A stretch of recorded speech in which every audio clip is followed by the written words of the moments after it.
50 years of hip hop. What was the moment you guys fell in love with hip hop? Back in the day, I would say like BDP, LL Cool J, South Bronx was one of them songs that I like kind of took to my home girl Adrian from Inglewood High School. She like kind of put me up on hip hop. You know what I mean? Because I was into the new wave stuff, listening to new wave stuff. But once I started getting into hip hop and listening to South Bronx, South Bronx, BDP, and then got into LL Cool J with the radio and Fat Boys, Run DMC, Beastie Boys. The rest was like kind of history for me. You know what I mean? It's like I wrapped it around my soul. I used to love hip hop. I really fell in love with hip hop when I started writing my own rhymes, and then started performing them, and then it was like, damn, I could really be a part of this whole, this whole culture, So yeah, that was for me. That was around '85. In love. I think when I went to the Fresh Fest in Long Beach at the convention center, and I seen all them people on stage, and it was just like, before that, we was listening to K-Day, we was pop lock, it was on all that. But when I saw it live and just seen it, something struck, and it was just like, bam, yeah, that's. I think I want to be involved with. I was already involved. We had like our dance crews, like we would, like, but that what they was doing, I had to figure that out. Remember Big Daddy Kane show we went to at the Celebrity Theater? Yo, that was in Anaheim. Yep.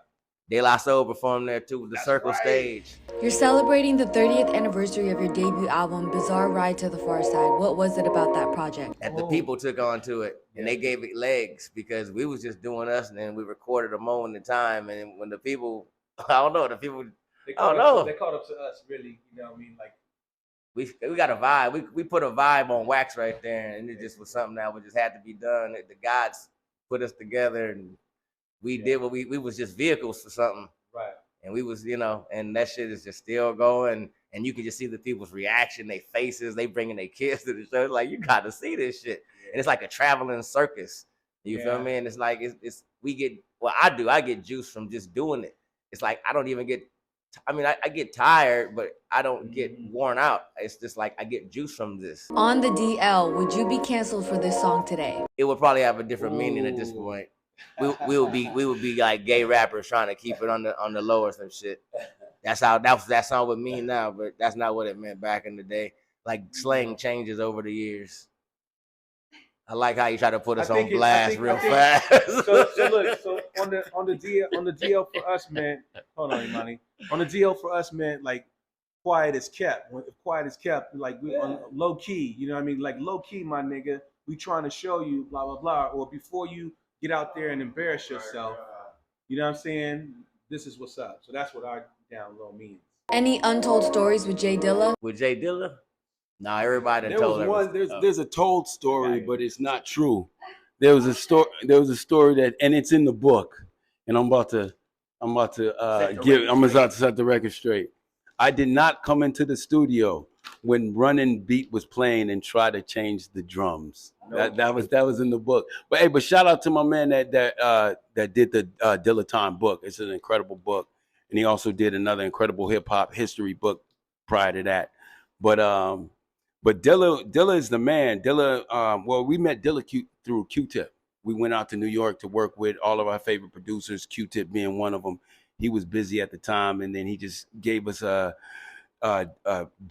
That's what we called him back then. And it was all these beats. We never met him, and before we met him, we probably recorded about 5 or 6 songs, and then he came out to LA and was just stayed in. All he did was stay in the studio. Nobody even knew he even had bars. He was just in the studio. And shout out to, rest in peace, J Dilla. Always, it's incredible to be a part of his legacy, because he became a hip hop icon, like, later on. So the drop video is so iconic. Can you bring us back to that day? Looking at it through the playback, you know how they have like the little monitor right there next to you, you can see what's going on. We was looking at that shit like, oh, this about to fuck, oh shit, because our waves was getting blown just looking at it, and we was getting excited. Just like, let's finish this. That's what I remember looking at that shit. It was like, oh man. It was a lot of work. We got there real early in the morning, and they had to drop water on us. Remember that? Yeah. They had to drop a lot of cold water on us. That was one take, and then we had to change clothes, and do the whole scene again, get more water dropped on it. So it was a process that was worth every inch of it. You know what I mean? Like from learning stuff backwards and studying so hard and going through all, it's like it takes a little pressure before you can like really like kind of launch off into the cosmos. And that's kind of like what that did, you know? Best memory from the Source Awards? Being there. Yeah. Being large enough to be on somebody's radar to say the Pharcyde can come up here and be here. I really be accepted and respected on the East Coast. The best memory for me was when somebody threw a piece of paper, you know, like in school when somebody throws a piece of paper at you, and it'd be like, and I look back and it was SWV. I like that. I mean, you know, I don't know why, but yeah, I kind of like that. That was no, but I don't know what I did, but they at least acknowledged me in some way. They was checking for me, I guess, in some way. That's how I took it. What's up, y'all? It's the Pharcyde. Yeah. Shout out to the Source. Bam.